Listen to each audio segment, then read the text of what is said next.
I'm Jess Heron. I'm the Chief Exec of Action on Postpartum Psychosis, or APP. Postnatal mental illness is the leading cause of mums dying. Action on Postpartum Psychosis aims to raise awareness, increase support for women who've had postpartum psychosis. Hallucinations, delusions, seeing things, hearing things, thinking things that can't be real. Severe mania, so elation, irritability, agitation, depression, confusion, anxiety can develop very rapidly within a few days of childbirth, often to mums who haven't experienced previous mental health problems at all. It's very severe. We need to get mums very urgent help. So postpartum psychosis affects around 1 to 2 in every 1,000 women. It's more common in people who've had a previous bipolar disorder or affective psychosis. That's a psychosis with mood elements to it. It can onset very gradually or very rapidly. So women can go from very well to extremely unwell within hours of childbirth. Or it can come on a bit more gradually over the postpartum month. So we know that black mums are 3 times more likely to die in the year following childbirth. We also know that suicide is the leading cause of mums dying. We know that black mums are more likely to be admitted to hospital in the postpartum month, but we also know they're less likely to get to perinatal mental health services or gold standard mother and baby units. We know that when they do get to mother and baby units, they're more likely to be much more severely unwell by the time they get there. They're much more likely to be admitted involuntarily under a section, and they're much more likely to have really difficult pathways to care. It takes a lot longer to get black mums care. We've done some work in APP to try and understand why this is. So when we've talked to mums about their experiences, we find that there's still a lot of stigma. People will still say that while depression and anxiety is reasonably well understood, postpartum psychosis is still a complete conversation stopper. Some mums will say that their families tried to hide their illness from the outside world. There's still a lot of misinformation about the causes of postpartum psychosis, whereas we know that there are very few psychosocial causes. So we know that postpartum psychosis isn't caused by what a mum thinks or says or does. It's not caused by a baby not being wanted. We know that the causes are most likely to be hormonal, biological, immunological. Sleep deprivation definitely plays a role. What we hear from mums is there's a lot of misinformation about the causes. So mums will say that quite often their pathways involved first going to a spiritual leader, with families believing it was a spiritual affliction.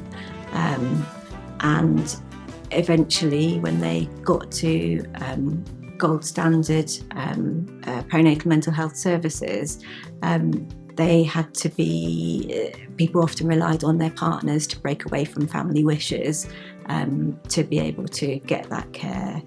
There's still a lot of very poor experiences in maternity care, of discrimination, or not being taken seriously, and people are scared of psychiatric services, they're scared of social services. There's a lot of fear of people having their babies taken away. So all these add up to delays in getting the right care.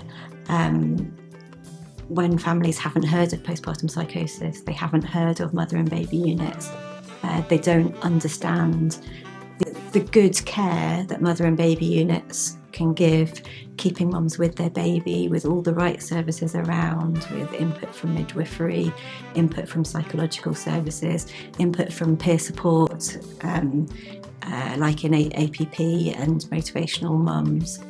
We know that mother and baby units are the number one thing that people say help their recovery from postpartum psychosis.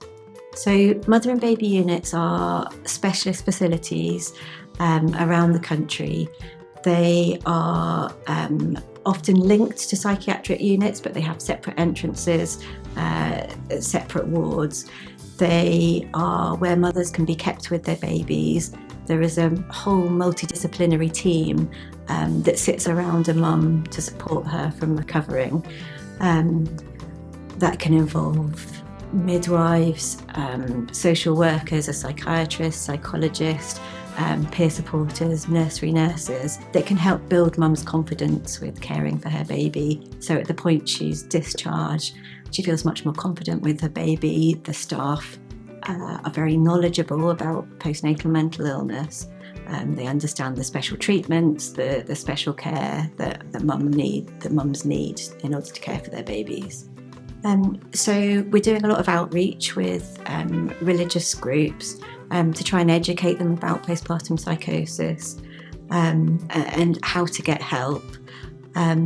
We work with a lot of community groups, so our volunteers share their stories of postpartum psychosis and can deliver free training to community groups to raise awareness of postpartum psychosis and the care available.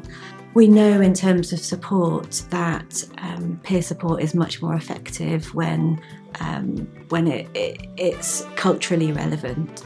So we train peer supporters from a range of communities. We have a monthly Black Mums group that meets online where mums, whether they're newly recovering or they recovered from postpartum psychosis many years ago, can meet, can talk about their experiences, can support people who are more newly recovering and give hope. There's also a specialist Muslim mums. So we heard from women about how important culturally relevant peer support was. And so we've trained a number of mums from Black communities to deliver peer support. We run a Black Mums online cafe group where mums can meet monthly, whether they're newly recovering or whether they had postpartum psychosis many years ago. We've also got a group especially for Muslim women, because women told us that having that level of understanding really helped the peer support. It's such a fantastic campaign. Being able to reach mums with information about postpartum psychosis is something that's really important to us. The aim of the campaign and the aim of Motivational Mums, the aim of Action on Postpartum Psychosis is to try and reduce maternal deaths.